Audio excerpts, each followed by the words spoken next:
Você já ouviu falar sobre os assírios e os babilônios?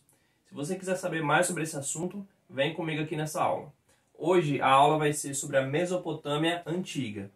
O que significa Mesopotâmia? Significa literalmente entre rios. E de que rios nós estamos falando? Do rio Tigres e do rio Eufrates. E dentro dessa região geográfica nós temos a formação de dois grandes impérios, duas grandes civilizações antigas muito poderosas e muito desenvolvidas para sua época, que é a civilização dos babilônios e dos assírios. E geograficamente falando, quando a gente olha no mapa onde cada uma dessas civilizações existiu e viveu, nós vamos perceber que os babilônios, eles eram os vizinhos do sul e os assírios, eles eram os vizinhos do norte. Bem, de onde vem o nome dessas duas grandes civilizações?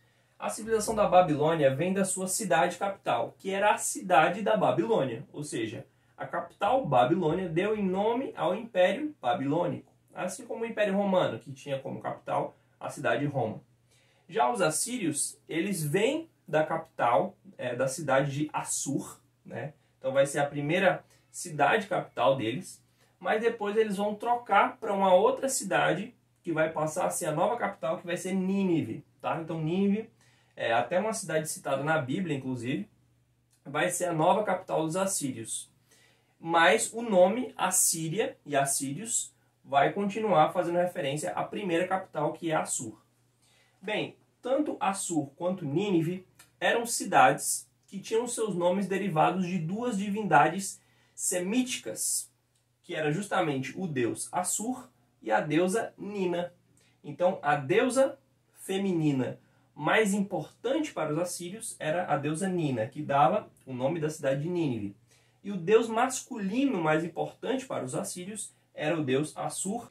Já a Babilônia, o nome vai significar portal dos deuses, justamente porque era a capital do império e o império babilônico ele era politeísta, assim como os próprios assírios também eram.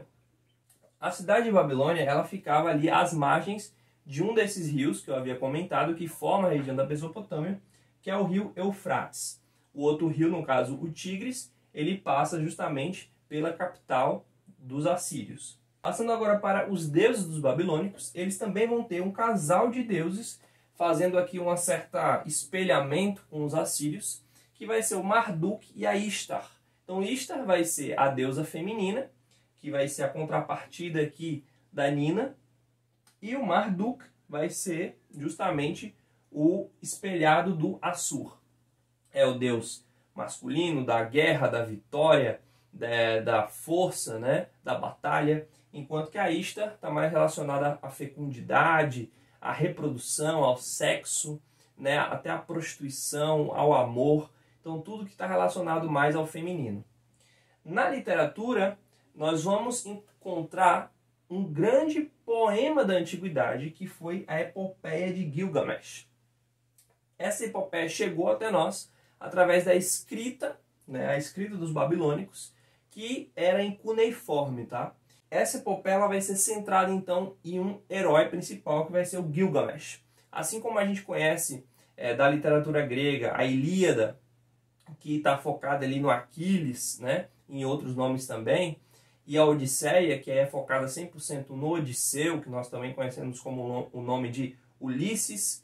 A epopeia de Gilgamesh, como o próprio nome já está dizendo, vai ter nesse personagem o seu protagonista, o seu herói. E esse Gilgamesh vai ser um exemplo então de rei, de herói, vai ser uma figura lendária e mítica para o imaginário do povo babilônico, tá? Falando agora dos costumes morais desses povos, tanto assírios quanto babilônicos, você tem a normalidade do concubinato. O que é o concubinato, pessoal? Basicamente o seguinte, você tem um homem da casa, que é o pai de toda aquela prole, e você tem a esposa dele, que divide esse homem com esposas de segunda categoria, ou espécie de uma semi-esposa. Não chega a ser formalmente, oficialmente a sua esposa, mas é uma esposa secundária, que é chamada de concubina. Então você tem o marido, o homem da família, que é o pai de todos os filhos, você tem a mãe, que não é a mãe de todos os filhos, justamente porque tem as concubinas, existem as concubinas. E o pai da família, ele tem um local ali justamente na sua propriedade, chamado harém. O que é o harém? É justamente um local reservado para proteger, para cuidar e para dar justamente um espaço para essas concubinas. Então essas concubinas elas ficavam ali naquele espaço. Elas então tinham filhos com o esposo, com o pai da família, com o chefe da casa, mas esses filhos eram filhos bastardos, eles não faziam parte da linhagem oficial, do casamento principal. Essas concubinas, elas serviam como uma espécie de escrava ou serva, que elas tinham uma série de direitos, né? Direitos bem básicos, na verdade, né? Alimentação, vestuário, proteção. Então elas tinham uma casa para morar, tinham que comer, tinham que vestir, e ao mesmo tempo elas viviam para servir o seu marido, o seu senhor, né? O seu chefe, digamos assim.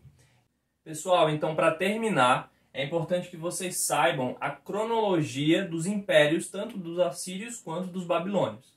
Então vocês podem perceber aqui que o Império Babilônico e o Império Assírio, eles têm fases, eles têm períodos que são demarcados cronologicamente. Por exemplo, antes do ano 2000 a.C., ou seja, aqui a contagem está indo do ano 0 para o ano 2000, ou seja, que é antes de Cristo, você tem o início do Império Assírio Antigo. E durante a época do Império Assírio Antigo, você tinha também o Império Babilônico Antigo, que também pode ser chamado de Império Paleo-Babilônico, tá? Esse prefixo aqui, paleo, significa justamente algo antigo. E o prefixo neo vai significar algo novo, tá?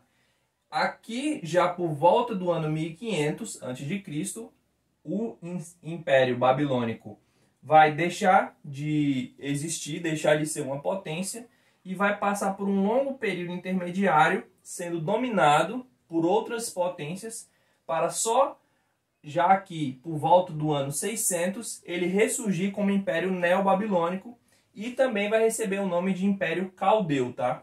E ele só vai terminar agora aqui por volta do ano 550 a.C.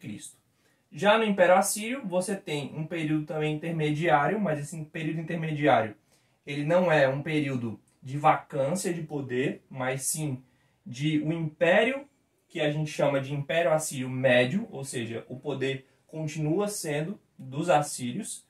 E por fim, já que virando aqui o século, depois do ano 1000, nós temos o Império Neo-Assírio. É importante perceber aqui, ó, que as primeiras línguas faladas por esses povos da Mesopotâmia eram o acadiano, o sumério e o amorita, né? E aí, quando o tempo vai passando, quando você tem aqui a virada, por exemplo, do Império Antigo para o Império Assírio Médio, e depois no Império Neo-Assírio e Neo-Babilônico, também chamado de Caldeu, você tem a ascensão do aramaico, que vai continuar sendo uma língua muito falada, né, uma língua franca no Oriente Médio, né, no Oriente Próximo, durante aí toda essa parte aqui da Antiguidade e mais uma boa parte também da Era Comum. Então o aramaico ele vai dividir espaço agora com o acadiano e depois vai dividir espaço também com o persa, quando os persas dominarem essa região, tá? Bom, então é isso, pessoal. Espero que tenha ficado claro, espero que tenha ficado didático. Se você gostou, deixe o seu like, compartilha com outras pessoas que possam ter interesse nesse assunto. E qualquer dúvida, deixe nos comentários, tá? Um abraço e bons estudos!